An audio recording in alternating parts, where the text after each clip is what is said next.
On va maintenant distinguer le vrai du faux avec notre chronique Info Intox. Et Info Intox, c'est ce soir avec Antoine Fenot. Bonsoir Antoine. Bonsoir Ashrem. Allez, direction l'Ukraine ce soir avec un bijou qui fait polémique. Absolument. Un bijou, un homme et une photo. Vous allez comprendre rapidement. La photo et les tweets que vous allez apercevoir, le voici. Il s'agit ici, sur cette photo, de Valéry Zalouzhnist. En tout cas, c'est comme ça qu'on le présente. Il s'agit rien de moins que du commandant en chef des forces armées ukrainiennes. Et le bracelet, vous le voyez, le petit bijou dont je vous parlais, c'est ce qu'il a au poignet, avec un symbole qui a apparemment retenu l'attention de cet utilisateur de Twitter qui voit, vous le voyez ici, un symbole nazi, rien que moi, qu'une croix gammée. Cet utilisateur qui est quand même assez réputé pour ses tendances pro-russes le dit ici.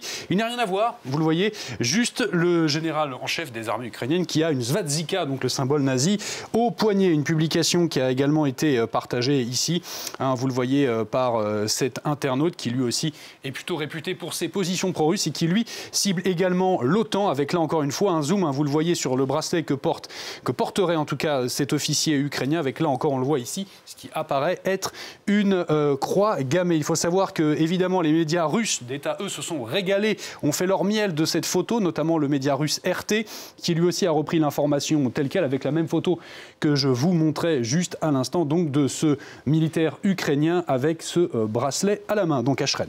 Et des affirmations relayées également en France, Antoine. Oui, absolument, et c'est peut-être ça qui est le plus surprenant. En tout cas, ça a été relayé notamment par un ancien candidat à la présidentielle. Souvenez-vous, François Asselineau, qui depuis le début de la guerre en Ukraine se fait connaître pour ses positions nationalistes et anti-OTAN, voire même des fois pro-russes. Et bien il relaye, vous le voyez, là encore, le même montage de cette même photo donc, de cet officier ukrainien, avec là encore le petit zoom sur le bracelet que l'on aperçoit à son poignet. Là aussi, une autre figure médiatique. Souvenez-vous, c'était l'un des avocats des Gilets jaunes, Juan Branco, lui aussi a partagé cette même photo avec, il le dit, cette belle svastika au poignet du commandant en chef des forces ukrainiennes. Mais on vous dit, on vous le répète, il n'y a pas de problème. Voilà quoi, cette photo relayée donc côté francophone, Ashreen.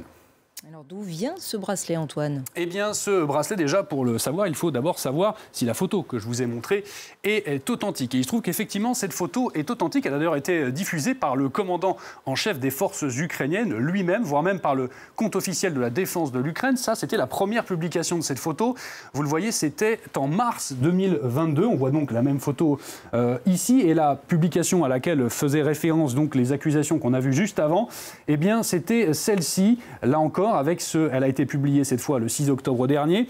Et donc là, dans ce tweet qu'il disait ici, eh bien, ce commandant en chef appelait donc à la résistance de toutes les forces ukrainiennes. Et il faut noter d'ailleurs, face à l'ampleur de la polémique, qu'un de ses officiers a d'ailleurs affirmé que oui, il portait bien ce bracelet que l'on voit ici. Ça, c'est un officier de l'armée ukrainienne qui le dit sur Facebook. Il dit c'était bien un bracelet qu'il portait, mais il n'y a pas de symbole nazi dessus. Et il relaie même la marque de ce bracelet. Il s'agit d'une marque ukrainienne qui s'appelle Pakabon. Et bien, cette marque, logiquement, nous l'avons retrouvée ici à Info Intox. Et effectivement, elle propose bien des bracelets de ce type en vente. Vous le voyez ici, j'en ai sélectionné quelques-uns pour vous, avec différents logos, motifs qui font des références à la mythologie nordique souvent, voire viking en tout cas, mais en tout cas on n'a pas vu de svastika ou de symbole nazi parmi ceux-là. Certains internautes se sont dit oui, mais vous savez, le bracelet est modulable. Voici un autre exemple.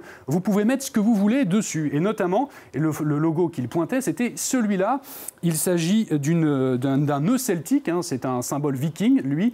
Et ils disent, eh bien, effectivement, ce n'est pas un nœud celtique que l'on voit, c'est un symbole nazi. Et bien pourtant, nous, à Info Intox, on va vous montrer par A plus B qu'effectivement, c'est bien un nœud celtique et que la difficulté réside en fait dans le zoom de la vidéo. Et pour ça, je vais vous montrer. Regardez, une photo de ce bracelet, et vous voyez lorsqu'on zoome et qu'on floute la photo, eh bien qu'est-ce que vous voyez? La croix, je vais vous remettre la vidéo, vous allez la voir.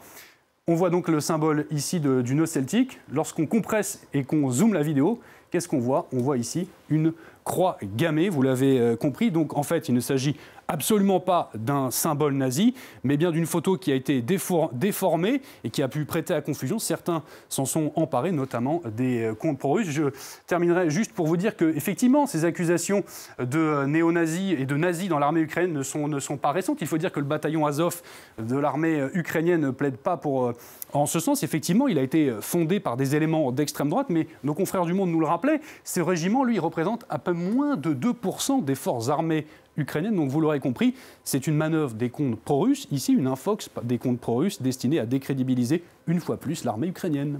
Merci beaucoup Antoine pour toutes ces explications. Restez avec nous, la suite de Paris Direct dans quelques instants.